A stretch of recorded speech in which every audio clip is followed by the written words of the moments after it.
Okay, I got this wall all tiled out. This needs to be grouted. Everything's looking tight and right. Got the trim all done up there. Got all these pieces in. This stone chair rail and this nice marble inside the niche here, which accents this porcelain and the stone really nicely. So I'm liking the way that turns out. That'll get grouted in with the non-sanded grout. Everything else will get the sanded grout.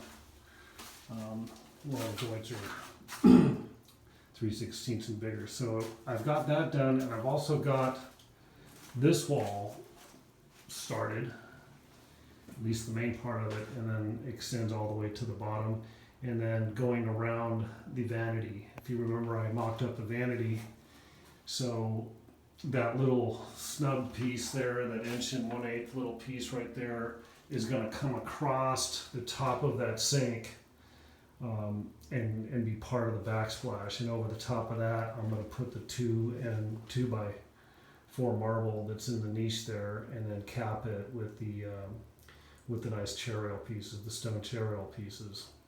It's going to look really nice. I haven't decided if I'm going to take that all the way across and on the other side of the trim. I put the trim there for the mixing valve to make sure that the dimensions of our niche here will work with that trim piece, and it did. So we're all set. I'll have a full single chair rail piece, 12 inches across the bottom and top here to match up that wall. This wall here is just going to be pretty much the same thing. Go all the way to the top and then get the full tile across the top like I did here.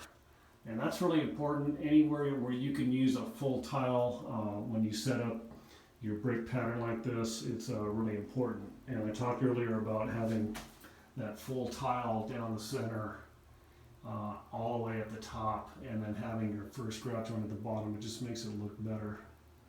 So this is how things are going. It's going really good. I ended up with a little bit of a gap over there because this wall didn't transition all that well into the shower, but I compensated it for just a little extra thin set. And obviously I'm back buttering all of these tiles. You can see my zip levelers, that's what I call them.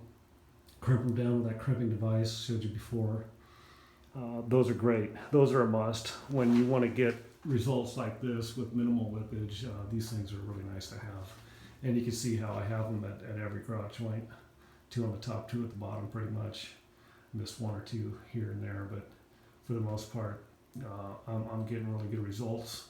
So the base part of it's done. It's all about little pieces, and I'm real happy with the way this is going to look. Now I'm going to take that all the way to the top, chair rail vertical 90-degree across the top for the backsplash, like I mentioned before.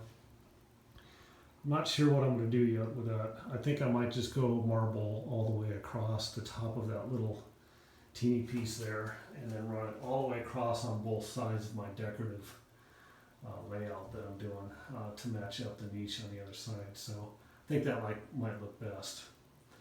My shower door is going to start right on top of that curve, pretty much where that edge of that bucket is, to give me maximum space.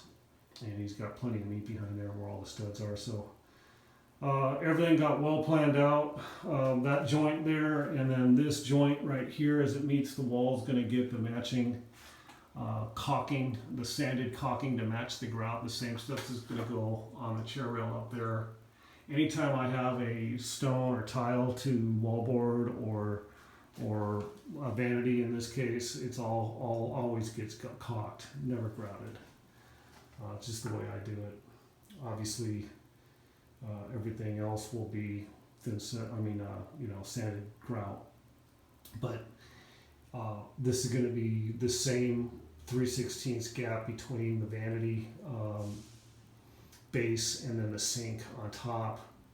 We'll get that nice caulking that just finishes everything out nice and clean. And then, obviously if there's movement, the caulking joint will flex right along with it. So that's how I do it. You guys are going to see the finished results here. I'll get all this tiled out, and then I'll take a little video of it then, and then show you how I caulk in my vanity and all that stuff. I opted for the tiles to go all the way down to the floor here, but over here, instead of baseboard, once I get my case molding in on this door on both sides, I'm going to drop in some of this 2x2. So that's just going to get stacked double high, and that'll create a nice little base, turn them all the way around here, and then I'll show you my transition strip in a second, or actually in the next video. So things are going along really good. I'll get all this done real quick. Finally rounding the clubhouse turn on this job. I'm kind of mixing it in with another job that I'm doing, my 9-to-5er. So I like the way this is going to look. It's going to really turn out nice. It's going to be a nice little shower. So we'll see on the other end of this video and go from there.